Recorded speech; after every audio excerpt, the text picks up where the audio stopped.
mo ní ẹ bá ń gbórúkọ bàbá mi, èmi ni tí ń jẹ́ èmi ni. Ẹ bá ń gbórúkọ arúgbó ọjọ́, èmi ni tí ń jẹ́ èmi ni. Ẹ bá ń gbórúkọ gbanigbani tansáyá, èmi ni tí ń jẹ́ èmi ni. Àdàgbà má pààrọ̀ oyè, àdàgbà má tẹ̀pá, àkọ́dá ayé, àṣẹ̀dá ọ̀run, ọlọ́run tó lọ kọrin kése, ọwọ́ kẹ̀ǹbẹ̀rẹ̀ bí ìjà. Mo ní òròmọ adìyẹ tí ń gbẹ̀rín àwọn àwòdì pàṣẹ. Bàbá mi ni, ọkọ mi ni, olúwa mi ni. Mo ní ẹ bá ń gbórúkọ rẹ ayérayé, èmi ni tí tún jẹ́ èmi ni. Ọlọ́run ọ̀run, ọlọ́run tí ń gbani, ọlọ́run tí ń lani, ọlọ́run àná, ọlọ́run òní, ọlọ́run ọ̀la, ọlọ́run títí ayérayé. Ẹ bá ń gbórúkọ rẹ olórúkọ ńlá, olórúkọ àpèrire, olórúkọ gbáregbáre, olórúkọ gbanigbani, olórúkọ tí ń ṣe bẹ̀bẹ̀. Ẹ bá ń gbórúkọ rẹ, èmi ni tí tún jẹ́ èmi ni. Mo forí balẹ̀ fún ọ. Bẹ́ẹ̀ ni, èmi ni tí ń jẹ́ èmi ni. Olórúkọ ńlá, olórúkọ àpèrire, olórúkọ tí ń gbanilà, olórúkọ tó jẹ́ pé bí èèyàn bá ti pè é báyìí, gbogbo ọjọ́ pípẹ́ nínú ayé ẹ̀ yóò sì fẹsẹ̀ fẹ́ ni. Olórúkọ tó ní ọlá jù lọ. Ẹ wá bá máa gbé orúkọ rẹ̀ ga, kẹjọ máa bá mi yin orúkọ rẹ̀ mímọ́ lógo, nítorí pé orúkọ rẹ̀ yìí ìyanu ni. Kájọ máa gbé ga. Gbogbo yín tẹ̀ ti darapọ̀ mọ́ mi lóòrè ní ẹ pé mò ń pé ẹ bá ń gbórúkọ rẹ, èmi ni tí ń jẹ́ èmi ni. Ẹ bá ń gbórúkọ rẹ, gbanigbani ni. Gbanigbani ni o. Òun náà ni mo sádi, tí mo sádi. Bẹ́ẹ̀ ni gbogbo yín tẹ̀ wá ń lé ẹja jọ máa sádi, torí pé ònìkan náà ló lè gbà wá, ònìkan náà ló lè là wá. Kí tí wọ́n máa fi léyìí kí wa káàbọ̀ sórí àkọ́tún ètò ìjíròrò òwúrọ̀ lọ́jọ́ tẹ̀ní lórí Kaftan television Yorùbá ti yín. Orúkọ tèmi Ọlá Ọ̀nàbàjọ́, àyálùwà ṣeun ńlá fún mi.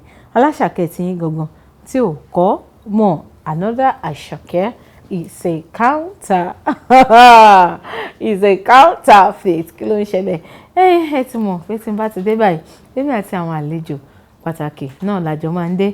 Ṣé ní àlejò mi tẹ̀ ní sájọ máa sọ̀rọ̀, wọ́n ti wà ń kalẹ̀, wọ́n ti wà ní inú ilé àgọ́dọ̀. Tó bá tó àsìkò ẹ ó rí ojú wọn. Ẹ jẹ́ tí mo fi lè kí gbogbo ẹ̀yin tèmi ń lé, gbogbo ẹ̀yin olólùfẹ́ ètò ìjíròrò òwúrọ̀ lórí Kaftan television Yorùbá pé ilé ń kọ́ ṣàlàáfíà lẹ́wà. Ẹ̀yin tèmi báwo ni o ṣe lẹ́lẹ́lẹ́lẹ́lẹ́lẹ́lẹ́lẹ́ ṣe gbogbo ẹ̀yin olólùfẹ́ ètò ìjíròrò òwúrọ̀ ṣe lẹ́lẹ́lẹ́lẹ́lẹ́lẹ́lẹ́ ọdẹ ń kọ́ ọdẹ ọdún bí o ṣe lẹ́lẹ́lẹ́lẹ́lẹ́lẹ́lẹ́ mo wò pé ìwà àjàre ṣáà máa bounce nínú ọlá olúwa nìṣó, nítorí pé kò sí ogun tó lelele tí ò ní rọ̀. Gbogbo ẹ̀yin tí ẹ ń wò pé kí ló tẹ̀ ń ṣe, báwo ni gbogbo ètò ẹ̀ ṣe ń lọ yìí, ẹ má wọrí, gbogbo ẹ̀ máa tó dẹ̀rọ̀ ní ìṣẹ́rí. Kò sí bí sánmọ̀ bó ṣe funfun tó tí dúdú díẹ̀ ò ní wà. Ṣé wá rí àwọn àsìkò dúdú wa? Ẹ jẹ́ ká fi èèmọ̀ ká fi mọ Ọlọ́run nìkan, torí pé láìpẹ́ láì jìnnà gbogbo ẹ̀ náà máa ṣe kí ni, ó ń bọ̀ wá dẹ̀rọ̀ náà ni láṣẹ Ọlọ́run ọba mi, ọba òkè. Ọ̀rọ̀ ọ̀mọ̀ràn kékeré tí mo mú wá fún wa lénìí, òun náà ni mo ti mú ẹnu lé yẹn, wípé ẹ jẹ́ ká gba Ọlọ́run ní ìkan. Ẹ mọ̀ bí mo ṣe ń sọ, bí mo ṣe wọlé tí a sì ń ṣeré tá ń rẹ́rìn. Ọ̀pọ̀lọpọ̀ ló wà nílé tó ń wò pé kí ló tiẹ̀ fẹ́ máa pa mí láyọ̀ gan, kí ló tiẹ̀ fẹ́ máa pa mí lẹ́rìn. Èmi tó jẹ́ pé tọ́rọ̀ ò bá kọ́bọ̀ lápò mi, èmi tó jẹ́ pé mi ò tí ì bímọ, èmi tó jẹ́ pé mi ò tí ì lọ́kọ, èmi tó jẹ́ pé mi ò ríṣẹ́ kan pàtó ṣe, mi ò rọ́wọ́ tí mo fẹ́ mú lọ sẹ́nu. Kò sóhun tó lelele tí ò ní rọ̀. Àwọn bàbá mi olórin kan wọ́n kọrin, wọ́n ní kò sóhun tó le tí ò ní rọ̀. Ìgbẹ̀yìn á dára mo róye o. Bẹ́ẹ̀ ni, ìgbẹ̀yìn á dára. Èmi tí ẹ̀ ti rí òye yẹn ni wípé á dáa. á dùn á sì tún sàn wá. Àwa gan tá à ń sọ pé ní kọ́bọ̀ lápò á sì tún máa wà ní ara àwọn tó máa bùn àwọn èèyàn ní owó. Ìwọ tó ń sọ pé mi ò tí ì bí ọmọ, ó sì tún máa wà ní ara àwọn tó jẹ́ pé ó máa sọ fún Ọlọ́run pé Ọlọ́run ó ti tó mi o, dákun Ọlọ́run, má rò ó pé wọ́n ti fọmọ bú ẹ, má rò ó pé bóyá àwọn tí ẹ̀jọ́ ń ṣeré tọ́lọ́run ti dá lóhùn, wọ́n ti ń fi dídáhùn tí Ọlọ́run ti dá wọn lóhùn, wọ́n ti fi ń gàn ẹ́, wọ́n fi ń gan Ọlọ́run nínú ayé ẹ. Ṣé wọ́n rò pé kò ní ṣe tiẹ̀ náà ni? Yóò ṣe é, yóò tún dára sí pàápàá. Bẹ́ẹ̀ dẹ̀ rí òkúkú mọbi tí wọ́n tọ́jú bọ̀. Ìwọ ṣáà ṣe kí ni? Fi ọkàn mọ Ọlọ́run lẹ́yọ kan. Ṣọ́kọ ni ìwọ ń wá, má rò tàwọn ẹgbẹ́ ẹ tó ti lọ́kọ tí wọ́n sì tún ń gàn ẹ́. Àsìkò tiẹ̀ á dé, ó sì tún wá ní ọkọ rere, kì í ṣe lè tí ó mọ̀ fi ìgbájú jí ọ ní orí bẹ́ẹ̀dì. Gbogbo tí mo mú sẹ́nu lóòrọ̀ ẹ̀ nínà ni pé ó sì ń bọ̀ wá dùn, ó sì ń bọ̀ wá dára. Tá a bá ti ní sùúrù, tá a sì tún ní ìfọkànsìn, tá a sì tún ní ìgbàgbọ́ nínú Elédùmarè, yóò ṣe ó di dandan. Orí ètò ìjíròrò òwúrọ̀ lẹ ṣe wà lórí Kaftan Television Yorùbá tiyín. Ẹ̀jẹ̀ ní òkè lọ́hùn kiri fi ẹsẹ̀ rajó díẹ̀. Tí bá fi máa padà dé, èmi àti àlejò mi lájọ máa padà. Ẹ kú kalẹ̀, ẹ má tí ì lọ síbi kankan. À ń padà bọ̀.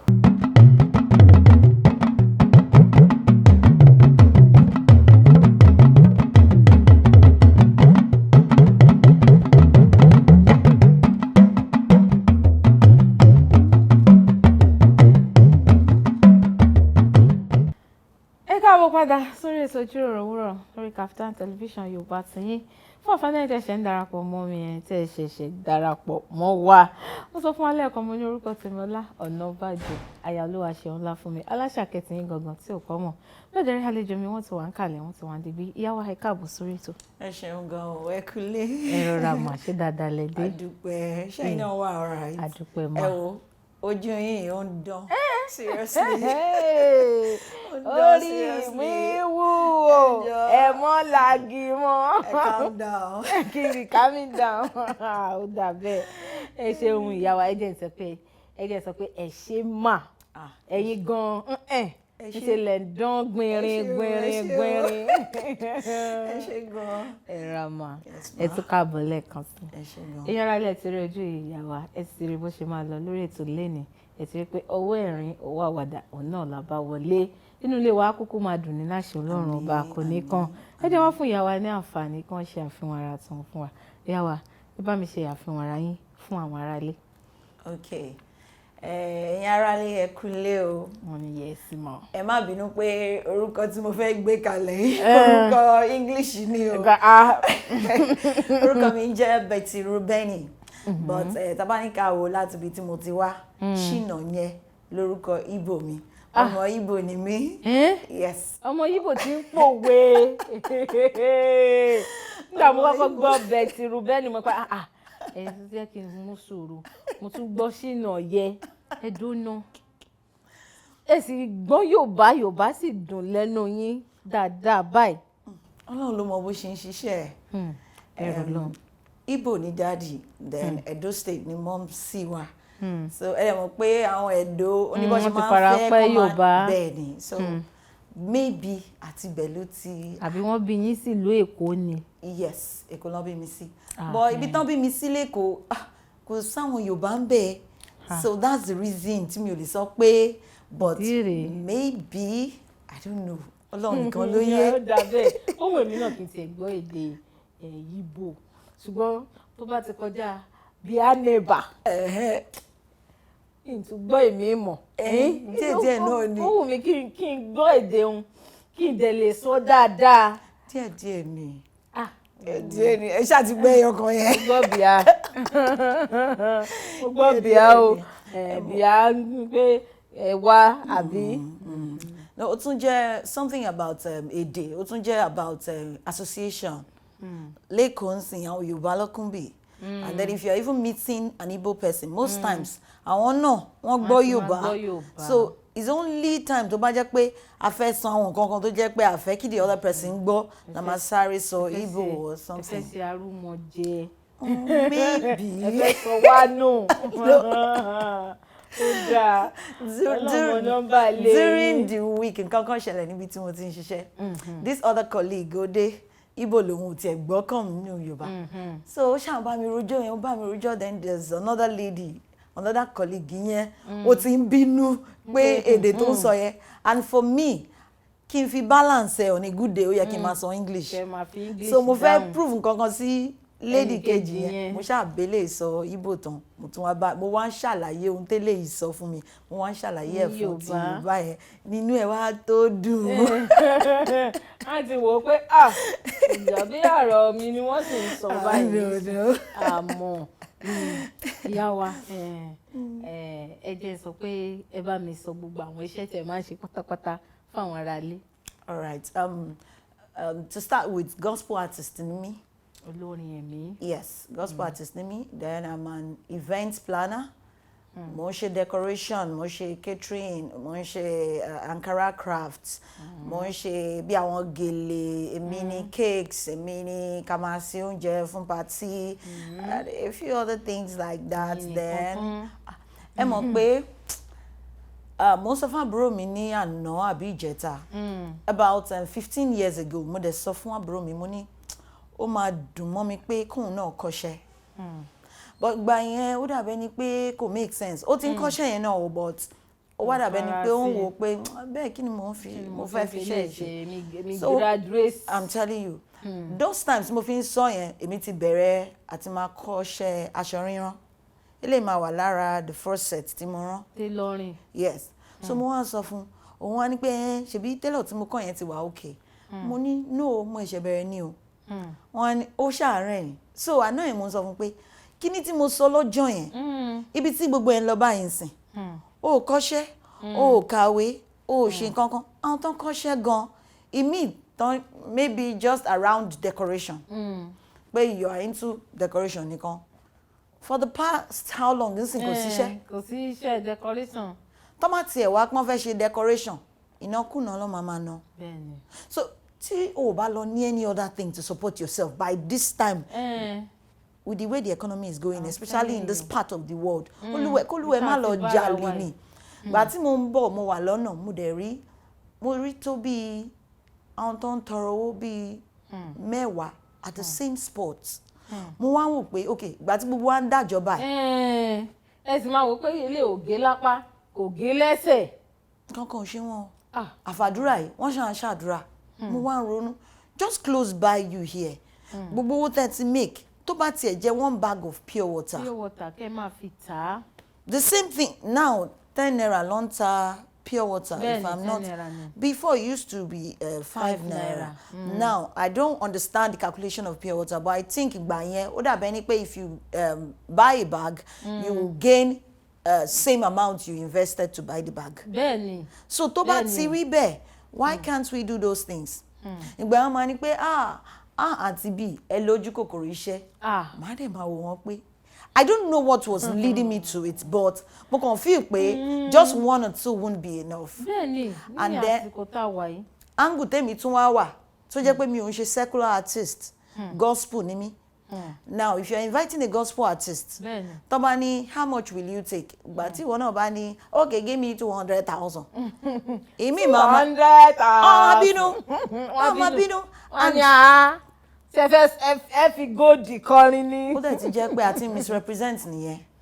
so for that reason ẹni tí ò bá fẹ́ kóun tẹ́ àwa nǹkan mi ṣe you just add 1 or 2 things to it kó ṣáà jẹ́ pé ó ń lọ ní déédéé you are not begging you are not depending on people you are just surviving by the grace of God before the gift or whatever else kó tó blow. tiẹ̀ wá ìyá wa ó túmọ̀ sí pé ẹ̀yin ẹ ti di 4 woman nìyẹn o ẹ̀ ń ṣe akọrin ẹ̀mí ẹ̀ ń ṣe event planner event decoration ẹ̀ ń ṣe event baker ẹ̀ tún ṣe ẹ̀ tún ránṣọ bẹ́ẹ̀ dẹ̀rẹ́ a sì tún mọ̀ yín sí àwọn tó ń ṣe adójútòfò ẹ tún ń ṣiṣẹ́ nílé iṣẹ́ adójútòfò àwọn ní insurance people ọ̀rọ̀ rí gbogbo ẹ̀yin tẹ̀ wá ní tẹ̀ ti darapọ̀ mọ́ wa léni ó dàbí eré ó dàbí àwàdà èmi tiẹ̀ máa ń fẹ́ràn láti máa béèrè pé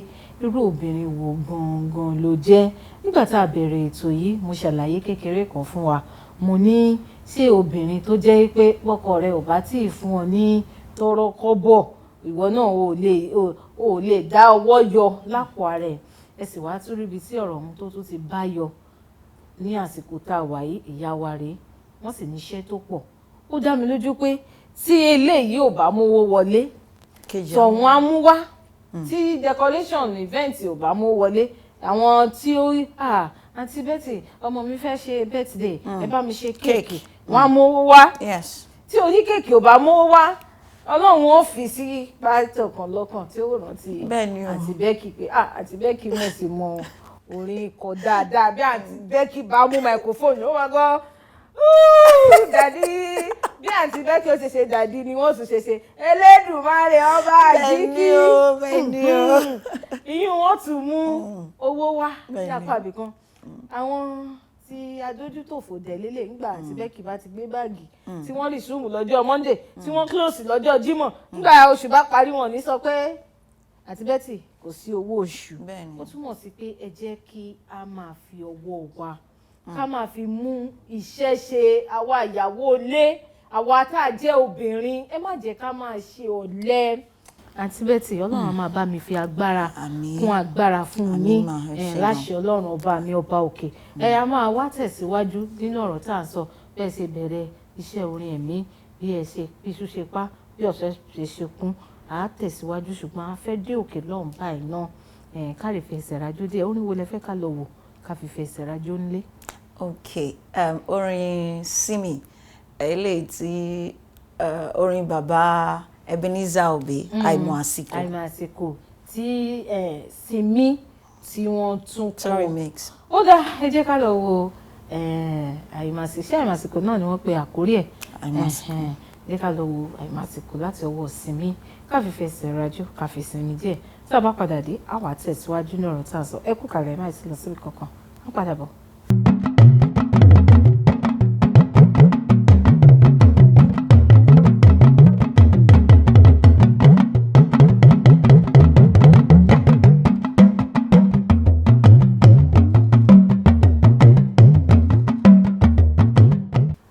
Ìjíròrò òwúrọ̀ lẹ́ṣẹ̀ wà lórí Kaftan television Yorùbá tiyín.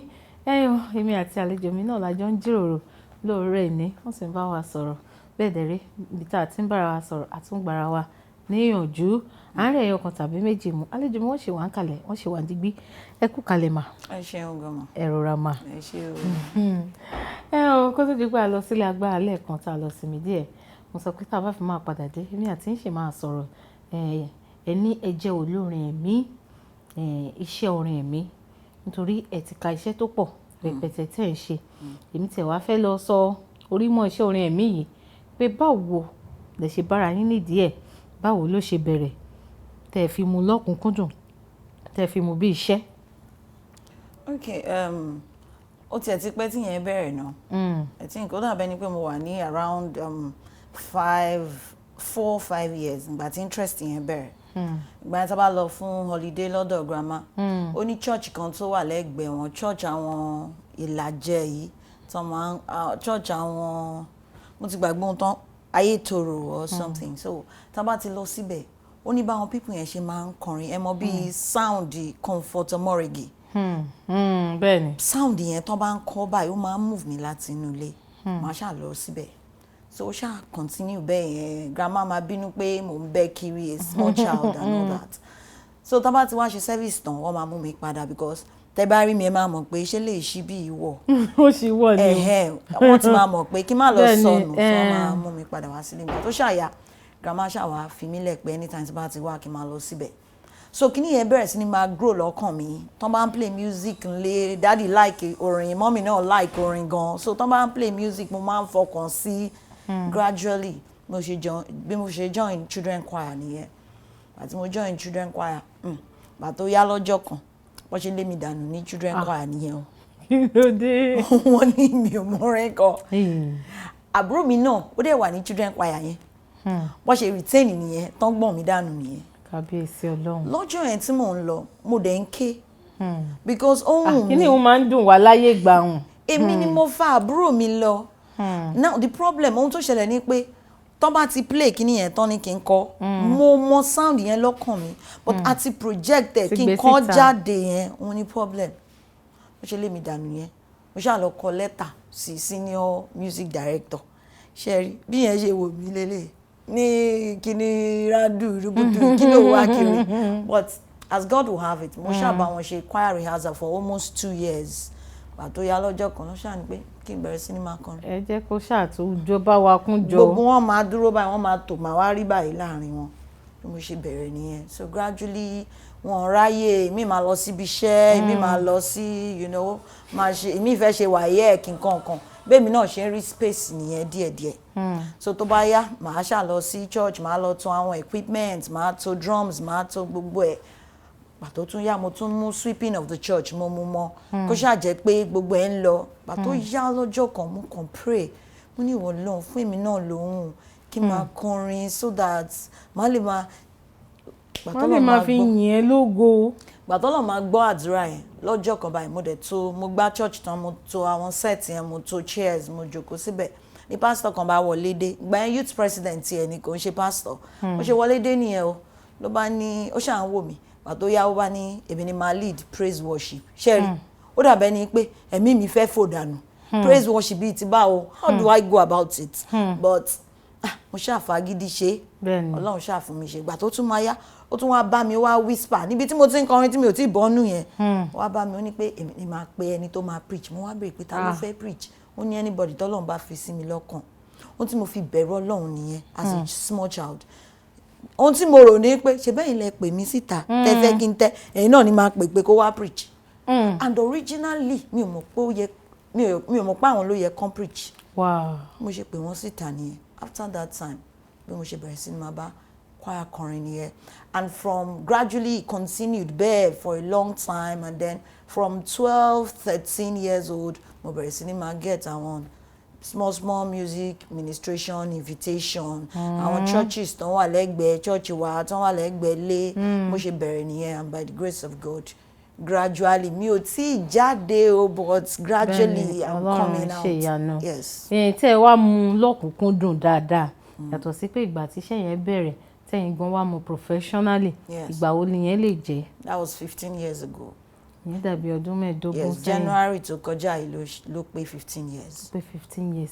ṣe ti ní ẹ ti wá ṣe bí álbọ̀mù àbí nǹkan kan síta báyìí. mo ṣe album but album yẹn mo ti ṣe kí n tó lọ sí broadcasting school.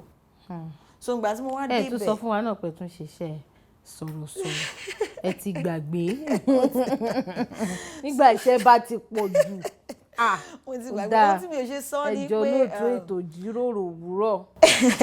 ohun tí mo ṣe sọ yẹn ni pé that one is still mo ìfìyẹn sí independent level so ọlọ́run ṣiṣẹ́ ṣe àkọ́lọ́run ṣáà ti fún wa ṣe. ọlọ́run á máa fún yín ṣe. àmín so kí n tó ìgbà tí mo lọ sí school yẹn tí mo wà ń bẹ̀ HOD mi yẹn ní school wọ́n ti ṣaláìsí nsìn Mr. Jídé Ògúngbadé wọ́n sọ̀rọ̀ kan ọ̀rọ̀ yẹn torí àwọn náà máa ń kọrin wọ́n wá ń sọ wọ́n ní pé ẹlòmíì máa ní gift kò tiẹ̀ ní wo bọ́n ṣe máa ń package ẹ̀ ó máa sáré lọ sí studio ó máa sáré and this was me tó jẹ́ pé mo ti sáré ṣe album and then the album bó ṣe jáde mi ò fi bẹ́ẹ̀ like ẹ̀ because it wasn't sounding me but at that time mi ò mọ ohun tí mo fẹ́.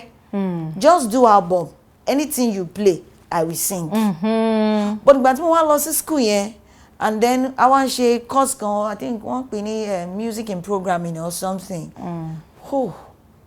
wọ́n ṣàṣe enlightenment yẹn tó jẹ́ pé I was enlightened in a different way so ìgbà tó yá mo wá ní okay orin yẹn ìgbà yẹn àwọn stations kan tí mi ò fẹ́ dárúkọ wọ́n ti ń play it was an audio wọ́n ti ń play ẹ̀ gbà tó yá lórí rédíò mo dọ́gbọ́n withdraw ẹ̀ because mo fẹ́ tún ṣe so that yes mo fẹ́ rebrand ẹ̀ ìgbà tí mo ti wà knowledgeable nsìn because it's not just ohun tí mo fẹ́ káwọn gospel artist mọ̀ ni. Àtàwọn tó ń wò yín lé. Yes, it's not just about singing where you can sing and then you just see nearby producer kan tó ní pé òun máa ṣe lọ́fẹ̀ẹ́ àbí òun máa ṣe ní a particular amount tẹ́lòmíì tó jẹ́ pé ẹlòmíì ń gba bíi 200 250 100 fún one track òun máa ní pé òun máa ṣe album yẹn fún 200 or 250. It's not about that.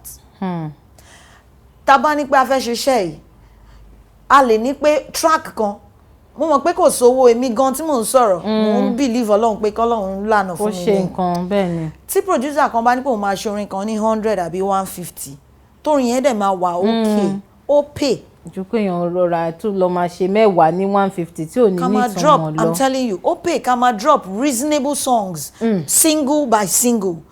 So tó bá tiẹ̀ jẹ́ pé a fún ní bíi 4-5 months interval ká tó tún drop another one ó make sense. Táwọn èèyàn bá gbọ́ wọ́n máa gbé ó dà pé ní prospect o ó dà pé ẹni ó dà pé ó máa good gan and bọ́lá òun ṣe máa ń ṣiṣẹ́ ìyanu ẹlòmíì lè gbọ́ kó ní pé màá sponsor ọmọ yìí kó dẹ̀ kówó sílẹ̀ kó dẹ̀ ní fídíò dà àwa tá à ń sọ̀rọ̀ ń sìn àdìjì orin ní fídíò ó ní tá bá ti ń ṣe ń sìn tá bá ti ń drop reasonable singles táwọn èèyàn ń gbọ́ wọ́n lè ní pé mo lè ràn ẹni lọ́wọ́ kò sí anybody tó mọ ibi tí aláàánú ẹ̀ ti máa yọ ṣùgbọ́n kéèyàn kọ́kọ́ ṣe dáadáa náà ọ̀rọ̀ rẹ̀ gbogbo ẹ̀yin tẹ̀ tí ń darapọ̀ mọ́ wa tẹ̀ tí ń bá wa bọ̀ látìgbà tá a ti bẹ̀rẹ̀ ètò yìí wọ́n ní anything that is worth doing at all kì í sọ bí àwọn ilé ìbò ti sọ is worth doing well gbogbo nǹkan tá a bá fẹ́ fọwọ́ lé báyìí tá a bá fẹ́ ṣe ẹ jẹ́ ká ṣe é dáadáa ká ṣe é kó kúnjú òṣùwọ̀n kì í ṣe pé torí àǹtí lágbájá ti ń fúnjú pọ̀ kọrin yín náà fẹ́rẹ̀ mọ̀ fúnjú pọ̀ kọrin àánú rẹ̀ ò ṣe mí àánú rẹ̀ ò ṣe mí ẹ jẹ́ ká máa mú àwọn iṣẹ́ wa ní ọ̀kúnkúndùn ká dẹ̀ máa ṣe wọ́n dáadáa àlejò mi à ń sọ̀rọ̀ lọ iṣẹ́ orin ẹ̀mí bó ṣe bẹ̀rẹ̀ èsì tuntun ń dá wa lẹ́kọ̀ọ́ pé nídìí iṣẹ́ yìí kì í ṣe pé mo kàn sáré wọ̀ bó bá sáré wọ̀ bẹ̀ ó tún sáré kábàkábà wà sáré jáde ṣé orin alákọ̀ọ́kọ́ tẹ̀ ṣe yẹn ó tó track mélòó. track mẹ́jọ. mẹ́jẹ̀ẹ̀jọ lẹ́ẹ̀dẹ̀ nífẹ̀ẹ́ sí rárá.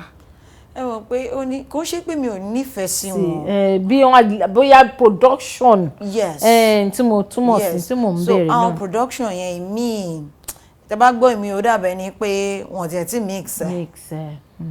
ẹ mọ̀ pé àwọn náà ń try láti upgrade. bó bá ṣe mọ náà ni oògùn ò mọ̀. bá a ṣe ń sọ̀rọ̀ ń sìn most of those producers tẹ bá gbọ́ṣẹ́ wọn ó máa yà yín lẹ́nu.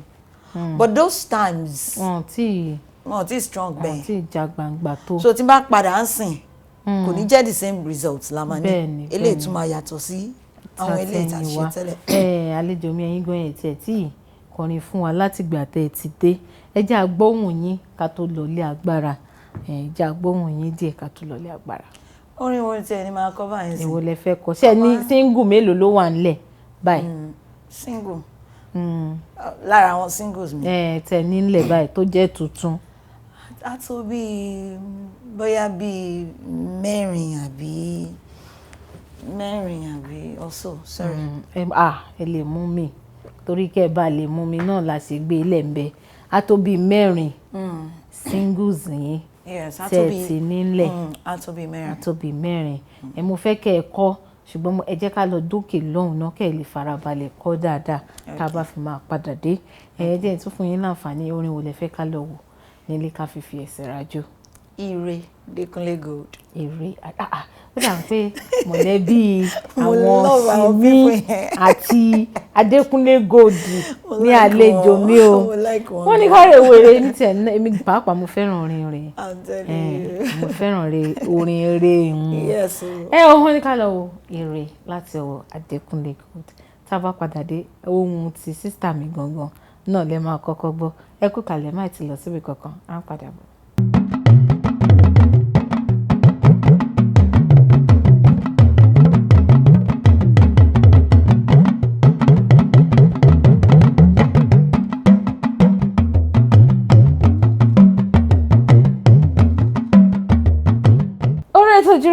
ẹ ṣe wà lórí Kaftan television Yorùbá àtìyín ẹ̀yin à ń jíròrò lóòrè ní èmi àti àlejò mi Ṣínẹyẹ àbí tí Yorùbá tó sì wá ṣe kí ni ó dán mọ́rán ní ẹnu wọn ọmọ Yorùbá mi pàápàá fẹ́ lè má sọ àwọn adúrú Yorùbá tẹ̀ tí ń sọ láti gbà tẹ̀ ti dé yìí. Eré mi ń wú.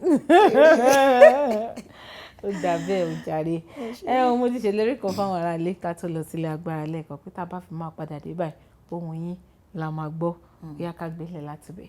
Okay. For the things you've done, oh Lord,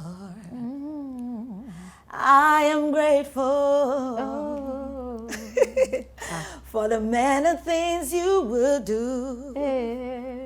Still I am grateful, grateful. God, I am grateful, grateful. God, I am grateful. Àlejò mi ní fún gbogbo oore tó ti ṣe Olúwa.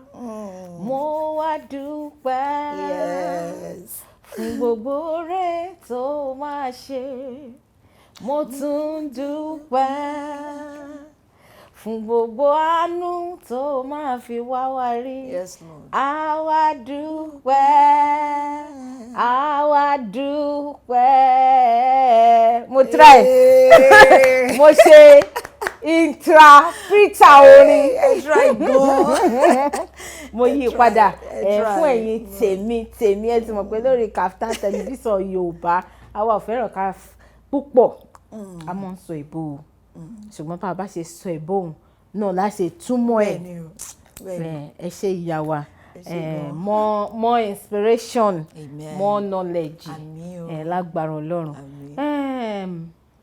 láti bí ọdún 15 tẹ́ ti wá wà nídìí iṣẹ́ orin yìí tẹ́ ń ṣe kí ni àwọn kan tó ti tẹ́ ti rí tó ti dẹ́rù bà yín kí ni àwọn kan tẹ́ ti rí tó ti dùn mọ́ yín nídìí iṣẹ́ yìí. Àwọn eléyìí tó máa ń kí n bẹ̀rẹ̀ pẹ̀lú àwọn eléyìí tó ń banújẹ́. Ẹ mọ̀ pé ní mi ò mọ bó ṣe ń sọ yẹn ní Yorùbá but àwọn A-list artists. Àwọn tí wọ́n ti gòkè. Àwọn tán ti gòkè. Ní gospel wà. Gbajúgbajà. Ní gospel wà. Nídìí iṣẹ́ orin ẹ̀mí. Yes. Then àwọn tán tún jẹ́ bí irú àwa yìí. Àwọn tí wọ́n ṣẹ̀ tún tẹ̀lé àwọn tí wọ́n ti gòkè. Ẹ ṣé gan. Ó ní balancing kan tí mo máa ń fẹ́ kí n rí láàrin wọn. Because ìwọ tó jẹ́ pé A-list ní ẹ lé ní.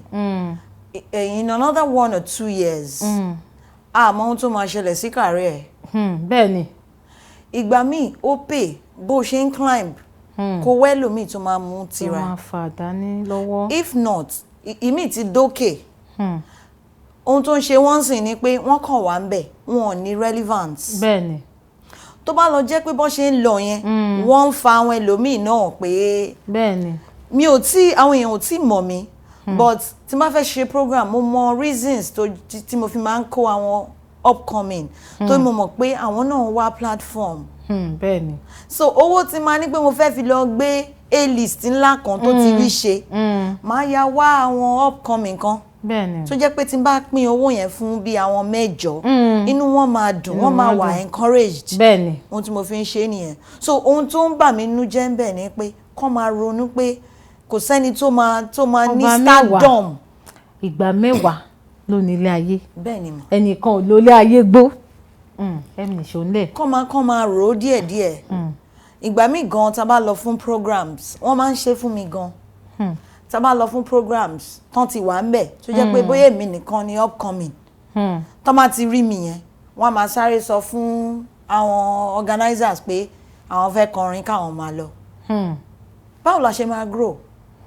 Gbà tí ìwọ bá kọrin ìwọ tó jẹ́ A-list tó kọrin tán tí gbogbo audience ti tẹ̀lé ẹ lọ síta. Tọ́wọ́n ti fa báàgì wọn. Kí wá ló kù? Ìgbà míì wọ́n lè tó bí about 500. Táwọn bá ti kọrin tán ti lọ. Gbogbo wọn náà ti ń lọ ni. Wọ́n ti lọ nìyẹn. Ìjọ ti túká nù. Ìgbà míì wọn ò ní tó 50 tó máa kún nínú hall. 50 yẹn lè jẹ́ bí church members yẹn tán lè lọ. Or church workers. So those things don't ṣe yẹn ó affect àwa.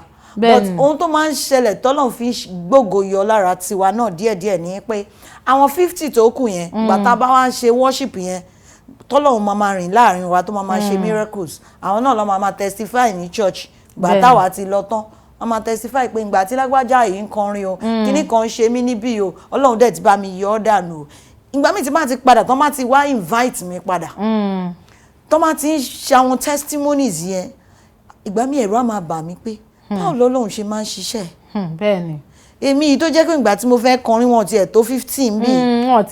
àwọn pásítọ̀ gan tún minister wọ́n tún whisper sí yín létí pé 10 minutes 10 minutes.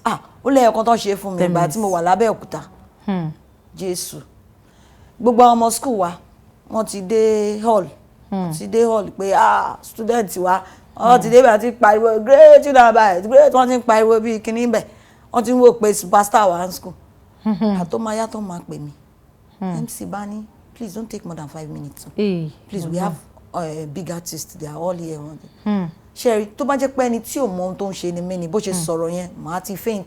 bẹ́ẹ̀ ni tàbí kéèyàn kàn rọra tiẹ̀ ní mo fẹ́ rè tọ̀. bó ṣe sọ ohun tó sọ mo ní no problem mo dẹ̀ kọrin yẹn kò tó 3 minutes mi ò believe pé kéèyàn máa kọrin lọ kó máa pariwo máa disturb tó bá tiẹ̀ jẹ́ 2 minutes so that others can come naturally bí mo ṣe rí nìyẹn so ìwọ tó tún wá sọ fún mi pé 5 mọ̀ mí nì 3 minutes mo ṣe ohun tí mo fẹ́ ṣe tán ẹ wo that 3 minutes ẹ mọ̀ pé tọ́lọ́run bá fẹ́ ṣe anything tó fẹ́ ṣe it's not about the duration Ọlọ́run ṣe miracle ńlá nìyẹn o gbogbo hall event center I think mo ti gbàgbé orúkọ event center ẹ but ti Ogun State ni ó ní bóyá ẹ tiẹ̀ fi orúkọ wọn lẹ̀ so ó tán ni so bí gbogbo hall yẹn ṣe change nìyẹn now ohun tó ń ṣe fún mi ni pé gbàtàn pè mí tèmi kọrin tán kò yẹ kán pè mí gbà yẹn ẹni tó ṣe program ohun tó need ni pé kémi kọrin last before mọ́mí wa yìí tó ṣaláìsí pé èmi ni kí n kọrin before Pastor Bimbo máa wá preach wọ́n ṣe pè mí nìyẹn o wọ́n wá lọ pé àwọn ní Fuji after me kò wá sí ẹwọ atmosphere ẹ mọ Fuji na Fuji ni ó ní attitude tiẹ̀ bẹ́ẹ̀ni Fuji ẹ máa rí gentle person tó jẹ́ pé ó jókòó látàárọ̀ kò sọ̀rọ̀ tí Fuji tí ìlú Fuji bá bẹ̀rẹ̀ báyìí kíní yẹn ti kó sí gbogbo ara ẹ máa gbọ̀n. àgbọ̀ èmi láàyè mi gbàtà bá ṣe yẹn tán ẹ wá pé guest minister tó fẹ́ preach báwo ni atmosphere yẹn ṣe máa rí bó ṣe dàrú nìyẹn just because wọ́n believe pé upcoming artist kankan wọ́n ní ohun tó fẹ́ ṣe so those things are very discouraging but eléyìí tó dùn mí nú ni pé bọ́lọ́run ṣe máa ń ṣiṣẹ́ tá a bá lọ tán fojú di wá Ọlọ́run máa ń pọ́n wá lé yes Ọlọ́run máa ń pọ́n wá lé Ọlọ́run máa ń pọ́n wá lé àwa yẹn tán fojú di ní church yẹn máa tún wá pè padà ó níbì kan tí mo lọ ẹ wo mo lọ síbẹ̀ wọ́n fún mi ní bíi 10,000 naira mi ò tiẹ̀ worry ìgbà yẹn mo láwọn dancers kan tó máa ń bá mi jáde so àwọn dancers yẹn pẹ̀lú instrumentalist àti backups tó ń tẹ̀lé mi lọ mo ṣàsanwó transport mo gbé Sienna cab tá a lò aṣàsanwó ẹ̀ to and fro mo fún àbúrò mi lówó yẹn pé kó fún wọn ìdá mẹ́wàá yẹn ò ló concern mi bá mi yọ 1,000 nù ẹ̀ ó ṣáà fún wọn wọ́n ṣàrẹ̀ envelope yẹn mo máa ń wà transparent pẹ̀lú everybody around me so bí mo ṣe fún wọn wọ́n ṣe lọ nìyẹn gbàtà wá délé àbúrò mi wá ní pé ìgbà ẹ̀ mọ́mísí mi ò tí kò mọ́mí wá ní pé bó ṣe ń ṣe ohun tó ń ṣe ọjọ́ kan Ọlọ́run á dẹ̀ fi oore yẹn Ọlọ́run á foore hàn láre mi ò mọ bí ṣe máa sọ Ọlọ́run bẹ́ẹ̀ ni bẹ́ẹ̀ ṣe sọ náà dáa kí n má worry kí n forget ẹ̀ ṣùgbọ́n Ọlọ́run ni ó mọ̀ ṣẹ́ ẹ ní believe pé program tí mo lọ yẹn night vigil ni so one of the organizers ò sí nílé òun lọ sí Àbújá ìgbà tí èmi dé that was the first time tó yẹ kó rí mi pé kí n máa minister ní church wọn but kò tó wá sí nílé ìgbà tí màá yẹn máa dé ó ṣàbẹ̀wò pé báwo ló ṣe lọ wọ́n ní lady yẹn try o bó ṣe pè nìyẹn pé kí n fóun ní account number mi ò tiẹ̀ ronú kankan ní okay mo ṣe fún wọn nìyẹn ìgbà tó máa yá máa yẹn dẹ̀ transfer 50,000 sí mi. wow. so àwọn nǹkan yẹn ló máa ń dùn mí nú gbà mí pé eléyìí táwọn èèyàn ò rí yes nínú agbára rẹ̀ yes eléyìí táwọn èèyàn ò rí Ọlọ́run ojú Ọlọ́run tó ó dẹ̀ mọ̀ bó ṣe máa ń ṣe ìwọ tó bá wò pé àìmọye programs tí mo ti lọ tó jẹ́ pé wọ́n máa fún àwọn A-list lówó tán wọ́n ní rówó fún mi. Bẹ́ẹ̀ ni wọ́n ní rówó fún so many. kò ní ṣẹ́kù owó. At the same time Ọlọ́run náà ṣáà mọ bó ṣe máa ṣe. Bẹ́ẹ̀ ni ó mọ bó ṣe máa ń jẹ́rìí ara rẹ̀ fún wa. Àlejò mi torí àsìkò wa ó ń sáré ń ṣe iṣẹ́ àkàrà òyìnbó ẹ tún ń ṣe iṣẹ́ event ẹ ń ṣe gbogbo ẹ ń ṣorin báwo lẹ ṣe wá ń ráyè kó gbogbo eléyìí pọ̀ ní ìṣẹ́jú kan torí àsìkò wa ti sáré. Okay, bí mo ṣe ń ṣe ni pé mo ní a small place for my business. So níbẹ̀ a máa ń ṣe àwọn cake yẹn decoration so majorly ibẹ̀ yẹn dàbí office mi. So when you call sometimes mo lè ṣe cake yẹn bẹ̀ àbí kí n lọ ṣe nílé. Then for decoration even if tí n bá máa lọ síbi iṣẹ́ Monday to Friday iṣẹ́ decoration wa ìgbà míì most times is weekends. So mo ṣáà mọ bí mo ṣe merge àti máa ní bíi pé mo fẹ́ dáná instead of sleeping all night màá ti wo eléyìí tó yẹ kí n sáré ṣe bí àwọn salad yẹn arrange and then àwọn ọmọ tó tún máa assist mi náà so Ọlọ́run ṣáà help owó yẹn ò tí máa jáde kọ́lọ́run ṣáà jẹ́ káwọn customer gidi máa wọlé so that àwọn náà máa employ àwọn tó pọ̀ kan máa ràn wá lọ́wọ́ kí iṣẹ́ yẹn máa rọrùn. wọ́n á máa wá lágbára Ọlọ́run lọ́kàn tó kù lélẹ́yìí tí mi ní ṣaláì béèrè torí èmi máa ń fẹ́ béèrè lọ́wọ́ gbogbo olórin tó bá ti wá sórí ètò pé kí ni nǹkan tẹ́ wá ń ṣiṣẹ́ lé lórí lọ́wọ́ báyìí nǹkan tẹ́ ń ṣiṣẹ́ lé lórí presently bóyá single ni o bóyá fídíò ni o bóyá kọ́nsáàtì ni o kí ni. mo ń ṣiṣẹ́ lé orí single kan mo dẹ̀ ní mo máa ń run àwọn concerts mo máa ń run bíi 7 every year 7 concerts yearly yes. 1 2 3 ẹ mọ̀ pé bí mo ṣe sick ní last year yẹn kò jẹ́ kí n ráyè ṣe anything mi ò ṣiṣẹ́ mi ò ṣe anything so torí ẹ̀ ló ṣe dàbẹ́ ni pé ọ̀rọ̀ owó jẹ́ kí n slow down there but so lẹ́yọ̀kan tá máa ń ṣe ní January a lè ṣe ní year yìí but mo ń wo bí n ṣe máa move ẹ̀ sí bí April May la máa ṣe yẹn then in between tọ́nà bá ṣòwò náà orin tí mò ń ṣiṣẹ́ lé lórí náà mo lè ṣe fídíò ẹ̀ lágbára Ọlọ́run kọ́lọ́run ti pèsè. kí ni àkòrí orin tí ẹ̀ ń ṣiṣẹ́ lé lórí bẹ́ẹ̀. Grateful kò tí ì jáde àbí ó ń gbóná fẹlifẹli ṣe fẹ́ kọ díẹ̀ fún wa ń bẹ̀. òun ni mo kọ lẹ́ẹ̀kan òun lẹ́kọ lẹ́ẹ̀kan orin mi tó nǹkan tá a máa ṣe lélẹ̀ ẹ máa fi orin mi ẹ máa fi dágbére fún wa ẹ bá mi sọ gbogbo ibi tí àwọn ará ilé tí wọ́n ti lè bá yín pàdé pátápátá lórí ẹ̀rọ ayélujára Facebook o Instagram o YouTube o Twitter o gbogbo ẹ̀. Okay orúkọ mi Betsy Rubeni òun ló wà lórí Facebook òun ló wà lórí Instagram then fún business Glabidos Events and More òun ló wà lórí Facebook. Glabidos. Yes Glabidos Events and okay, More Glabidos. òun ló wà lórí Facebook òun ló tún jẹ́ Instagram handle mi. gbogbo bí tẹ́ ti lè bá àlejò mi pàdé wọn náà ni wọ́n ti ṣàlàyé fún wa lénìí yìí inú mi sì dùn pé àjọṣètò tèmi náà ni ó tún dùn ún lárinrin orúkọ tèmi ò tí ì padà Ọlá Ọ̀nàbàjọ Àyálúwà ṣeun ńlá fún mi aláṣàkẹ́tì tí ò kọ́ mọ̀ gbogbo bí tẹ́ ti lè bá mi pàdé pátápátá at Ọ̀nàbàjọ Ọláwálé Facebook o Instagram o Twitter o YouTube o ẹ lọ subscribe lórí YouTube mi náà tẹ́ ẹ bá fẹ́ máa rí gbogbo ẹ̀ bó ṣe ń lọ ẹ subscribe lórí YouTube mi ẹ wá follow mi lórí Instagram ẹ follow mi lórí Facebook o gbogbo nǹkan tí ó ń lọ ńbẹ̀ náà lè máa rí tó bá lórí Kaftan television Yorùbá lẹ ti fẹ́ bá wa sọ̀rọ̀ ẹ tẹ̀ at Kaftan TV Yorùbá ẹ rí wa ń bẹ̀ ẹ̀yin níyànṣe ọlọ́kàṣe gbogbo yín tẹ́ bá wa jẹ́ lè ní ẹ̀kọ́ ìbínú ṣùgbọ́n mo ti ṣèlérí kan fún wa pé àlejò mi wọ́n máa fi orin dágbére fún wa níṣẹ́jú àyà kán wá fi orin kan fi dágbére fún wa ká tó sọ pé bye. All right.